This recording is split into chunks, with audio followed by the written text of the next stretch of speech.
Morning everybody. We're at a little pheasant shoot today on the very edge of the Yorkshire moors. We're doing a film today to show the diversity of the moors, and this pheasant shoot is on the very edge of the moors on land that's really unusual for anything else. You know, it's nice to see these parts of this country used for something that otherwise it'd be just barren land, really. You know, keep enjoying our diverse landscapes. One minute we can be on the Welsh mountains, and the next minute in a landscape like this on the edge of the moors, which I think is fantastic.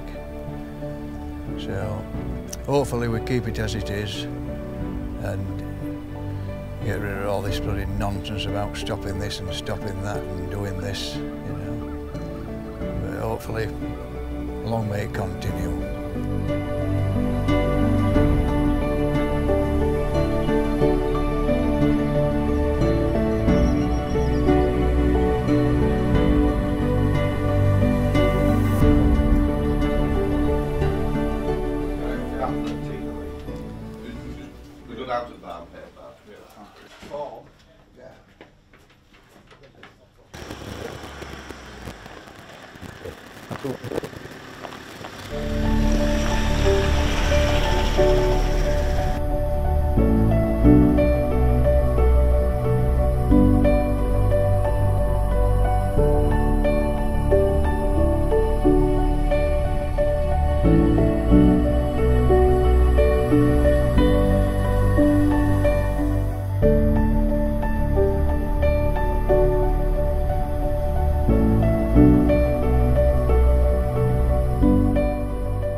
Oh, what a picturesque bloody place this is. Just my peg 3 on the first drive, and I'm at the side of this beautiful babbling brook, and can't emphasise enough how nice it is to be on a day like this shooting pheasants. I just mentioned the gun.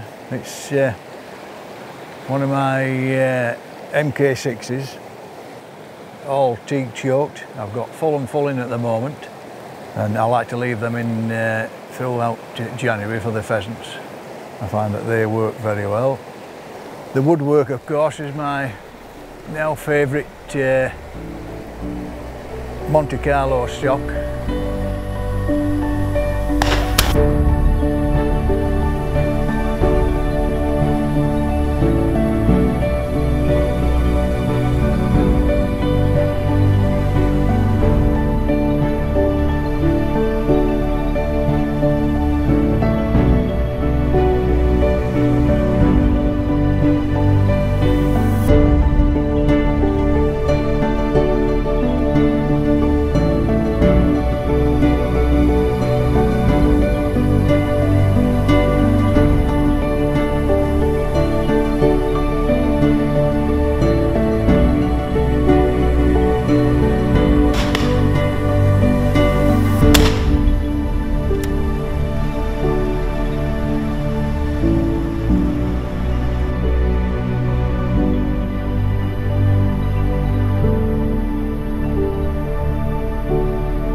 Look at this for a backdrop. Which way I turn round, there's a fantastic view. As far as the eye can see, you'll go to the edge of the moors. You see little blocks of woodland there. That'll all be set up for shooting. Little blocks of woodland dotted on the hillsides here. No doubt that they'll be set up for shooting. You can see there's a bit of a plantation. There'll have been some timber taken out of that. All part of the biodiversity of this land. And when you think about it, what else can you do with it? It's, apart from shooting, it's the only thing it's got to offer is a bit of sheep farming and I suppose the odd B&B. But the shooting community does fetch a fair amount of revenue into the area. There'll be shoots in every valley here. There'll be 3 or 4 shoots going off. Let's see how we're going with this.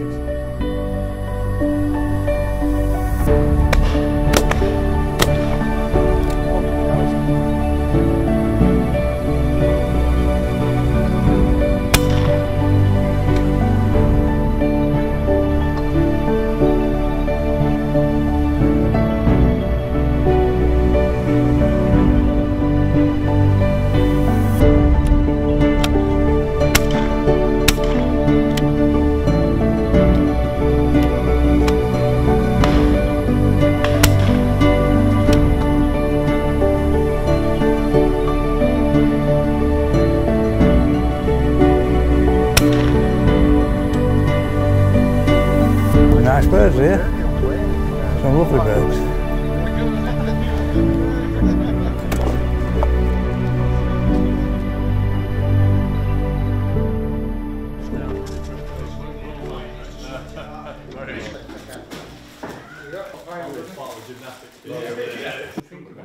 It explains ever such a lot.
Fourth drive, real tall stand of trees on a nice bank in there, so looks like there could be some really nice birds here.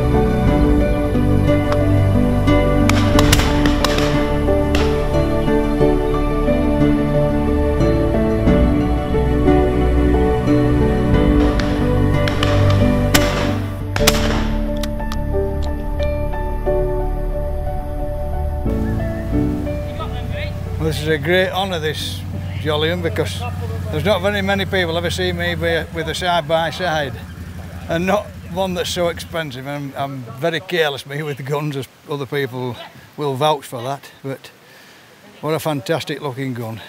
Right, well, I'll tell you a little bit about it first. It's a live pigeon gun, the sport of live pigeon shooting. It's 32-inch barrels. It's choked full and full. You can tell it's special because it's got these side clips.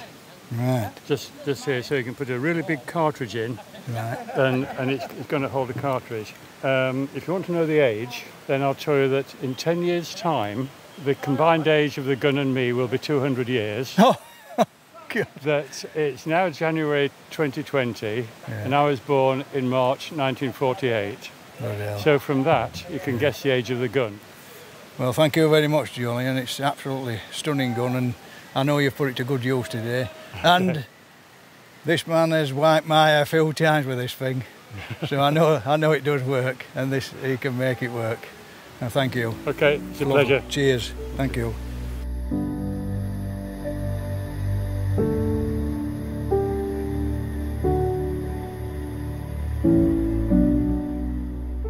I mean, you're a bit more knowledgeable than some of these guys, but you know, with the state of the weather, really it's been sunny, but they've flown well. You know, there's a bit of breeze up there, but they have gone well. It's hard to control them anyway this time of year. Exactly. We're talking, you know, it's nearly end of season now. Yeah. They've been pushed all over. You They know, have, they know the game now. They know better than us, don't they?